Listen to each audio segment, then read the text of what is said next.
بهم السلام عليكم.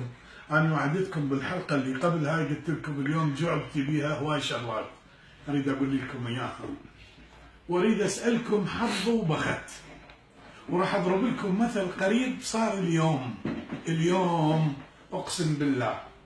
مرة كبيرة أنا واقف أريد أصعد تاكسي، قالت لي أنت ما اسمك مكي عواد؟ قلت لها اي والله خالة انا مكي عواد.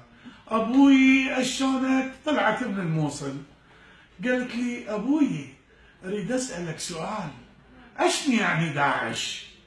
قلت لها خالة صار سنتين اخذوا الموصل وانت مصلاويه وما عرفتي؟ قالت لا والله اخوي لساتني ما عرفت داعش. قلت لها تدرين منو داعش الحقيقي؟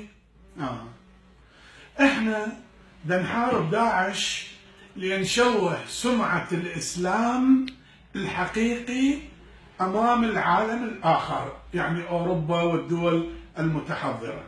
خوش؟ قالت زين. قلت لها أكو داعش لاخ بالعراق الآن وببغداد. قالت أشون الحكومة خالينه يفتر على راحته؟ أنا زين بقلد المصلاوي مو لأن أحبهم وأصدقائي هواي من الموصل. قلت لها خالة اي، ولا ذولاك الدواعش هجروا الاسلام، هدموا الكنائس والجوامع والحسينيات، شوهوا كل شيء مسلم. نجي احنا هسه اول بارحه يصدر قرار من البرلمان منع المشروبات الروحيه بيعها وكذا وكذا، ثاني يوم تقتلون شخص والاخ تضربوه بقنبله وتفجرون محله، تعطوه مجال خلي له مغراضاته. هسه اوكي ممنوع، اعطيه حذر فد 10 ايام.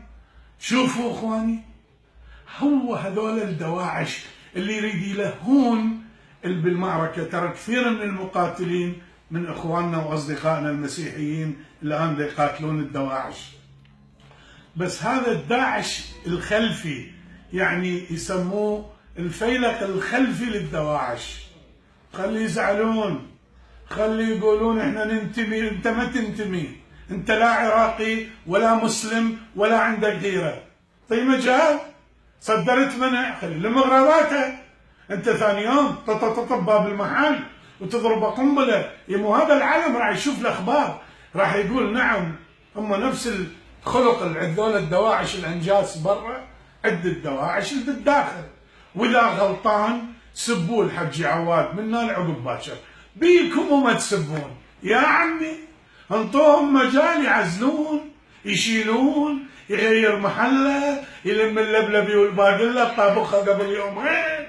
الله اكبر، راسا طط. اذا عندك هيك طلقات وهيك قنابل، هاي الموصل يا حبيبي يا ابن الناس، هاي الموصل وروح اضربها هناك. ليش عبالك احنا راح نقول عليك مسلم وعبالك انت راح تروح للجنه والله قتلت لك مسيحي يا ابو شرب؟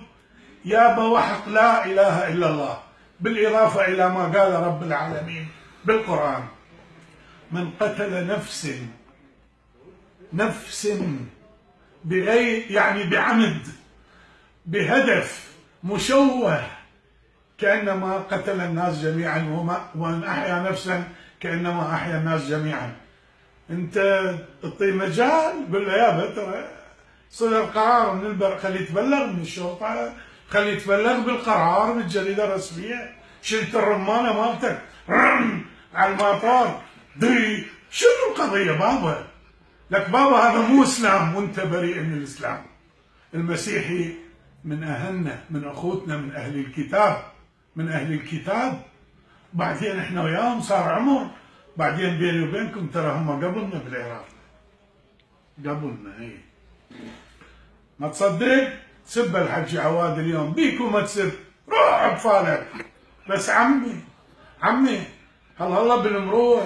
انا اقول للسيد عمار الحكيم، اقول له انت ابن محسن الحكيم، هذول ترى يشوهون سمعة ابوك وجدك والعراق والولاية والإسلام، والله العلي العظيم.